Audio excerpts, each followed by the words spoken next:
मुझे इन सब ने मिलजुल कर आगे किया, फूलों के लिए नहीं, गोलियों के सामने। लाहौर रेलवे स्टेडियम का जलसा था।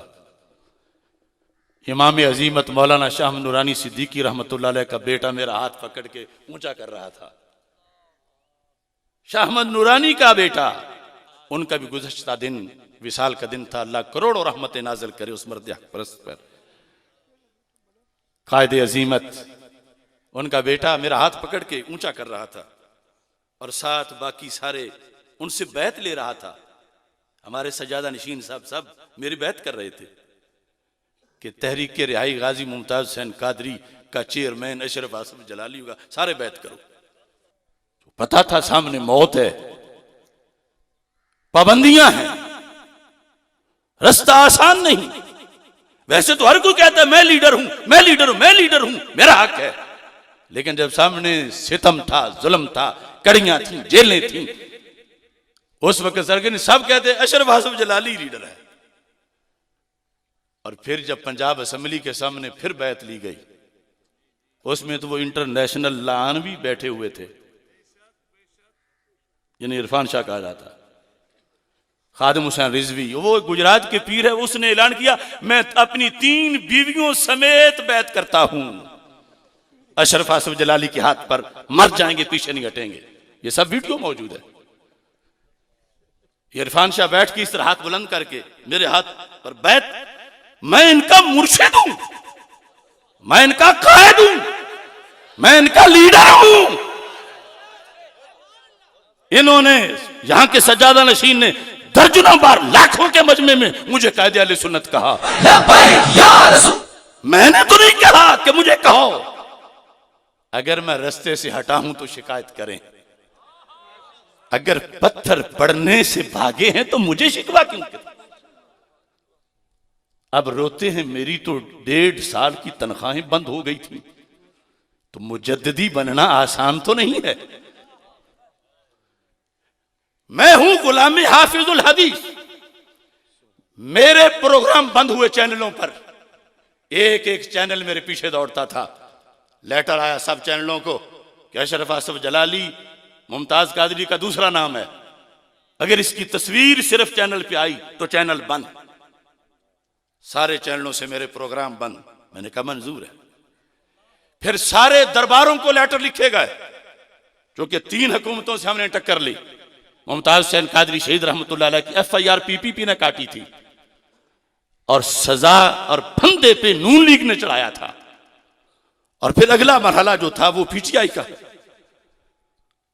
सारे दरबारों पर लेटर आए कि किसी रूहानी आस्थाने पर अशरफ आसिफ जलाली का खिताब नहीं होना चाहिए।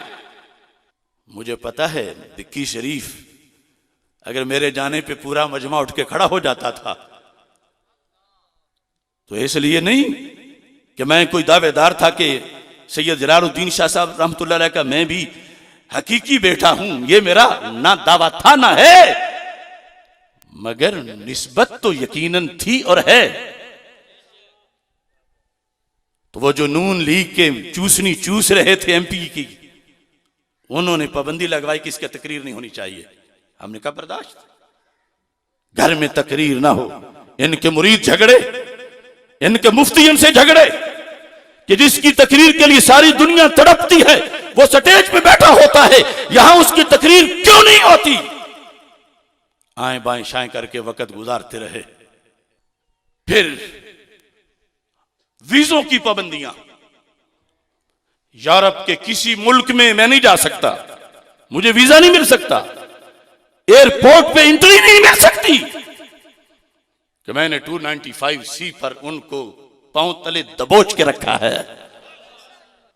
तो मैं तो उसी जगह पे हूं, लेकिन दाएं बाएं आगे पीछे देखने से पता चला। कोई कहता है मेरी तो औकाफ का मैं मुलाजिम था, 1.5 साल की मुझे तो तनख्वाह ही नहीं मिली। तो दावेदार मुजद्दिदी होने के हैं, मुजद्दिदियों की सिर्फ तनख्वाहें बंद नहीं होती, जेलें भी काटनी पड़ती हैं। हमने उन्हें नहीं छोड़ा, कहीं तनख्वाह कहीं मुलाजमत। अब हम बैठे थे आसिया मलूना के खिलाफ धरना देके। एक पीर साहब कहते हैं चूंकि मैं तुम्हारे पीर साहब का पोता हूं, लिहाजा मेरे कहने पे धरना उठाओ। राज की बातें हैं कि वो सारे कहते हैं वो कहेगा तो हम उठेंगे, और वो फलां फलां अफसरान जो है वो मुझे कहते हैं कि तुम तो औकाफ के हमारे मुलाजिम हो, धरना उठाओ। गुजरांवाला सारा जाम है, लाहौर जाम है, धरना उठाओ। तो मैंने जो बार बार फोन कर रहा था, मैंने कहा उसे कहो कि पीर साहब के पोते जरूर हैं, मगर मिशन पे निगरानी भी पीर साहब की ही ड्यूटी है। अगरचे दूसरे धरनाबाज उठ गए, लेकिन हमने अपने पीरों के खून भी धरने के मसले में नहीं समझे कि ड्यूटी जब हम मसलक की दे रहे हैं, नामूस रिसालत की दे रहे हैं, अब कोई पीर करे खून या मुरीद, हम क्यों ऐसे हटें? जब तक हमारी बात नहीं मानी जाएगी हम उस पर अपना कायम रखें। ये दर्द अंदरूनी लिए हुए। फिर जब हमने मोहब्बत अहले बैत रज़ी अल्लाह तआला अन्हु सेमिनार किया दीवान इकबाल में, साथ बिठा के किया, खुदा की कसम हमें बड़े बड़े पीरों ने कहा ये तुम छोटे छोटों को क्यों साथ बिठा लेते हो? एहतिजाज किया कि ये तो बिल्कुल नौ उम्र मशाइख हैं, और मैं कहता था मैं इनको मुजद्दिदियत के रास्ते पे चलाना चाहता हूं। और वहां जिस वक्त वो फतवा पेश हुआ ईमान अबी तालिब के लिहाज से, तब साथ बैठने में फिर गर्मी भी बर्दाश्त करनी पड़ती है। तो अगले दिन ही मामू राफिजी ने, चच्चों ने, कई पीरों ने दबाना शुरू कर दिया कि तुम बोले क्यों, तुम तो साथ बैठे थे, वो जो कह रहा था तुम साथ बैठे थे, उसने ये भी कहा तुम साथ बैठे थे, वो मकतूब पढ़ रहा था तुम साथ बैठे थे, वो फतावा रज़विया पढ़ रहा था तुम साथ बैठे थे। तो इन्होंने तय कर लिया ये मुआफ कर दो, आइंदा कभी नहीं बैठेंगे। अब बताओ मेरी गलती क्या है?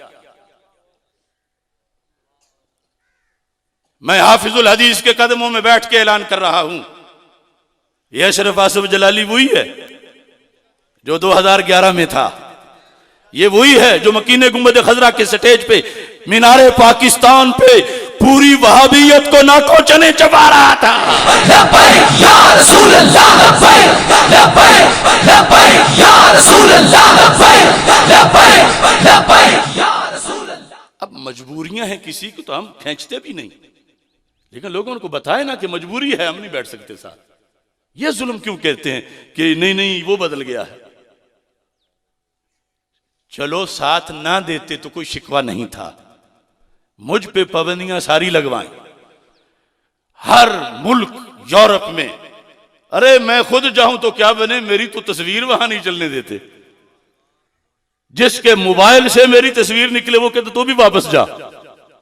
ये मौलाना अल्ताफ साहब बैठे हैं यहां पर, ये हमारे रिश्तेदार हैं, डेनमार्क में कहीं चले गए, इनकी फेसबुक देखी गई तो पकड़ेगा कि इसमें अशरफ आसिफ जलाली है, दादा तुम घर जाओ। क्या वजह है सोचो तो सही यारो। उनको नेशनैलिटी मिले और हमारी आईडी भी ना चले, और फिर हम कहीं बदल गए। मेरे खिलाफ अमेरिका में किताबें लिखी गई, मुझ पर शिकायत है हर इदारे को, मुझ पर कि ये लेके चला था मुमताज कादरी के मिशन को। दूसरों को तो भी तकरीरें नहीं आती थी, वो तो कई साल पका के फिर बोलना शुरू हुए थे। तो मैंने कहा ठीक किया बंद, कहा वीजा बंद, दौरा बंद, जिला बंद, जुबान बंद, और फिर जेल, सब कुछ बंद। मैंने कहा सब कुछ बंद मगर मदीने का रास्ता खुला है, रब का दरबार खुला है, तुम सारे बंद कर लो, मुझे कोई फर्क नहीं पड़ता। तो मैं तो इस मरहले में खड़ा हूं, अगर मेरा साथ नहीं दे सकते थे तो मेरी टांगे तो ना खींचते, खींचना तो का इन्होंने तो काटना शुरू कर दी। इस वक्त भी भिक्की शरीफ में बैठा हूं तो मैं बेल पर हूं, मेरी गिरफ्तारी के आर्डर करवाए जा रहे थे कि आते उसको गिरफ्तार करो। किस जुर्म में? इस जुर्म में कि 12 रबीउल अव्वल शरीफ को वो बैठा तो लाहौर में था, लेकिन उसने हमें रोड़े मारे हैं। था मैं लाहौर में, सारी इंतजामिया मुझसे दस्त बस्ता कह रही थी आप ना आए, हम गारंटी देते हैं उन्हें आगे नहीं आने देंगे।